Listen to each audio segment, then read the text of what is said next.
Some in this fandom seem absolutely offended that Derek didn't tell them that he had a kid during the year or so we were all hanging out together in Beacon Hills back in 2011 and early 2012. Warning, timeline information ahead may induce nausea, headaches, and in rare cases, explosive colitis. Turn back now. Teen Wolf the movie is set in 2026. We get that year because everyone says Allison's been dead for like 15 years.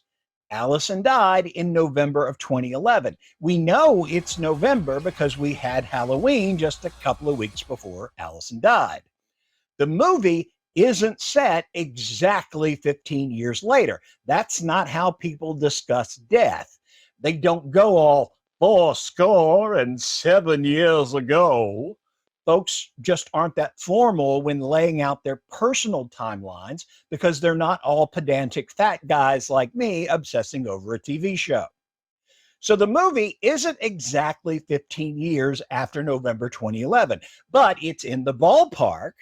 And since Eli Hale already turned 15 when the movie starts, then he was born sometime in 2011 before Allison died.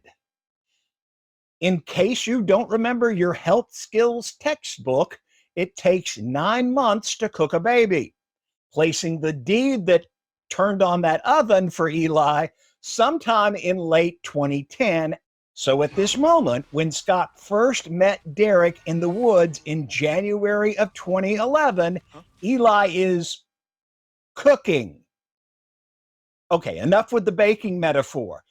Eli was born sometime during the first 3 seasons of Teen Wolf, placing his conception prior to this moment in January 2011, before we met Derek.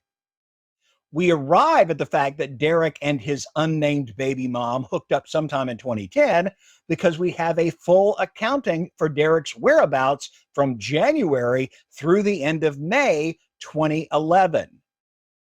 Eli's conception is in 2010. His birth was sometime in 2011. He turned 15 sometime in 2026, which is when the movie picks up the story.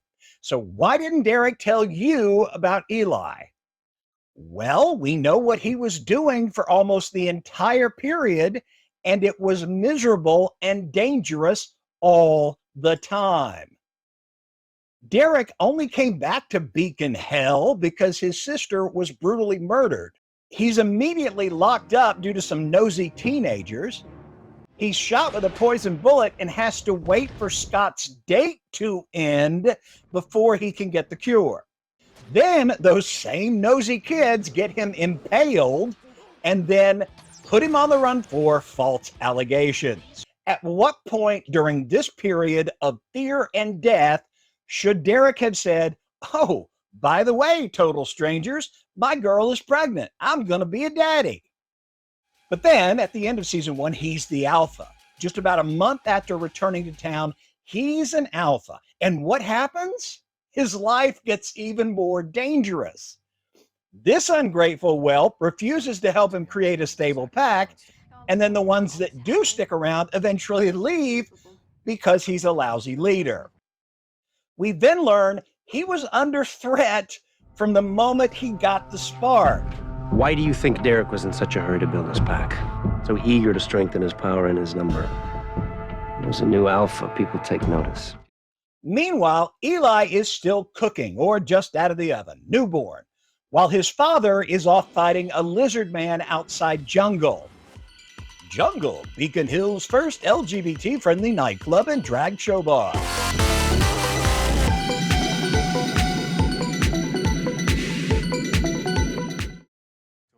Again, all through season 2, he still barely knows Scott, who is too stuck up to join his pack and only reluctantly joins forces.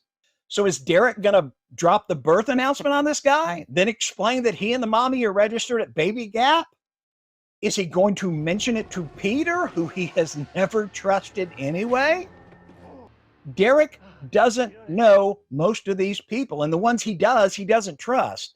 The town where his family burned to death is extremely dangerous. He's not saying nothing about nothing that could hurt his baby. There's more, of course.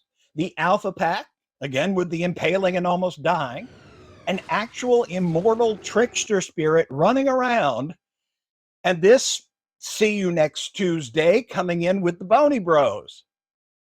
At no point in any of the year or so we knew him was there a calm period of reflection in which Derek could have passed out cigars with the "It's a Boy" label. Hell, he was even willing to die rather than give away his remaining sister's location. You should just go ahead and kill me. Because you're never gonna find Cora. Who the hell is Cora? Derek didn't tell you about Eli because Derek loves Eli, and telling you or even letting it be known around this town could get his baby killed.